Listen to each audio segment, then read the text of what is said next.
Hi అండి, welcome back to my channel. అందరూ ఎలా ఉన్నారు? మేమైతే చాలా బాగున్నామండి. ఈరోజు స్పెషల్ గారెలు అని ఎందుకంటానంటే, అందరం మామూలుగా మినపప్పుతోటి బొబ్బర్లతోటో గారెలు చేసుకుంటాం కదా.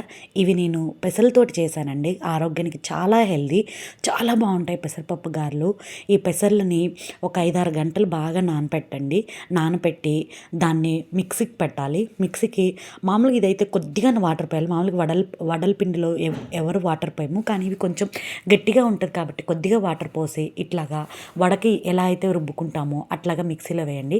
అలాగే కరివేపాకు, కొత్తిమీర, కొంచెం జీలకర్ర, మిర్చి, మీ కారానికి తగ్గట్టుగా మిర్చి, సాల్ట్ కూడా వేసేసుకొని అలాగా కచ్చాపచ్చాగా గ్రైండ్ చేసుకొని దాన్ని కూడా ఆ వడల పిండిలో వేసి, అలాగే కొద్దిగా ఇప్పుడు మీకు ఉప్పు అంటే ఇందాక ముందర సాల్ట్ వేయకపోతే ఇప్పుడే సాల్ట్ వేసేసి బాగా అంత పిండిని కలుపుకోవాలి.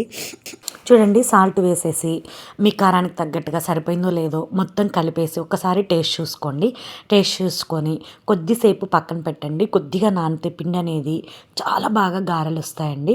అలాగైనా వేసుకోవచ్చు, ప్రాబ్లం లేదు. కానీ ఒక 10-15 మినిట్స్ నానబెట్టారంటే చాలా అంటే చాలా బాగుంటుంది. రోజు ఒకటే బ్రేక్ఫాస్ట్ తిని బోర్ కొట్టిన వాళ్ళు ఒక్కసారి ఇలా ట్రై చేయండి. ఎంత బాగుంటుందంటే ఈ పెసర గారెలు అంత బాగుంటాయండి. వచ్చిన రిలేటివ్స్ కానీ ఇవి చేసి పెట్టారు అంటే మళ్ళీ మళ్ళీ అడుగుతారండి, అంత బాగుంటుంది. చూడండి, చూపించిన విధంగా ఈ పచ్చిమిర్చి ఇవన్నీ దాని లోపల కలిసేలాగా ఇలాగ కలుపుకొని ఇలాగ నానపెట్టండి. అసలు కవర్ కూడా అవసరం లేకుండా ఇలా 2 చేతులు పెట్టేసి వడలాగా చేసి హోల్ పెట్టేసి ఆయిల్లో వేయడమే. చూసారా ఎంత సింపుల్గా ఈ పెసరగారలు అనేది చేసుకోవచ్చు. ఈ కన్సిస్టెన్సీ అయితే మీకు ముద్దగా ఉండాలండి, ఎందుకంటే ముద్ద వచ్చేలాగా ఉండాలి. వడల పిండి ఎలా ఉంటుందో సేమ్ అట్లాగే ఉంటుంది.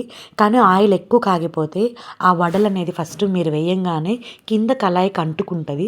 అలా కాకుండా ఫస్ట్ కొద్దిగా సిమ్లో పెట్టేసి ఆ తర్వాత సిమ్లో పెట్టి తర్వాత అన్ని వడలు వేసేసుకున్నాక హైలో తిప్పుకోండి. అన్నీ ఈవెన్గా కాల్చుకుంటే సరిపోతుంది. చూసారు కదా, అసలు ఎంత సూపర్ టేస్టీగా ఉన్నాయంటే అంత సూపర్ టేస్టీగా ఉన్నాయండి. చూడండి, ఇలా ఎక్కువ హైలో వేసారు అంటే అలా కొద్దిగా అతుక్కున్న అంటది. సో కానీ ఊడైతే వచ్చేస్తాయండి, బాగా ఊడొచ్చేస్తాయి.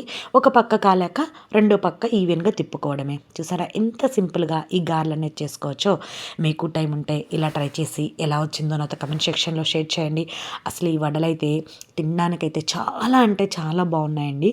బ్రేక్ఫాస్ట్గా కానీ ఈవినింగ్ స్నాక్స్గా కానీ ఈ వడలు చేసుకొని తినండి. అసలే చాలా హెల్దీ కదా, పెసలు కూడా చాలా మంచిది తింటే. ఇవి చాలామంది మోములు కట్టు కూడా తింటారు. సో ఇలా పెసర గారెలు వేసుకొని తినండి, ఇంకా చాలా బాగుంటాయి. అలాగే ఇలాంటి మరిన్ని వీడియోస్ కోసం నా ఛానల్ని తప్పకుండా లైక్ చేసుకొని సబ్స్క్రైబ్ చేసుకొని మీ ఫ్రెండ్స్కి కూడా నా వీడియోని షేర్ చేయండి. లైక్ చేయడం మర్చిపోకండి.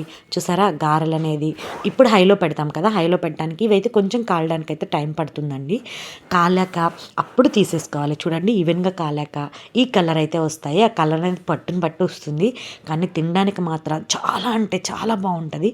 ఒక్కసారి తప్పకుండా మీరు ట్రై చేసి ఎలా వచ్చిందో నాతో కమెంట్ సెక్షన్లో షేర్ చేయడం మర్చిపోకండి. Thanks for watching this video. Thank you so much.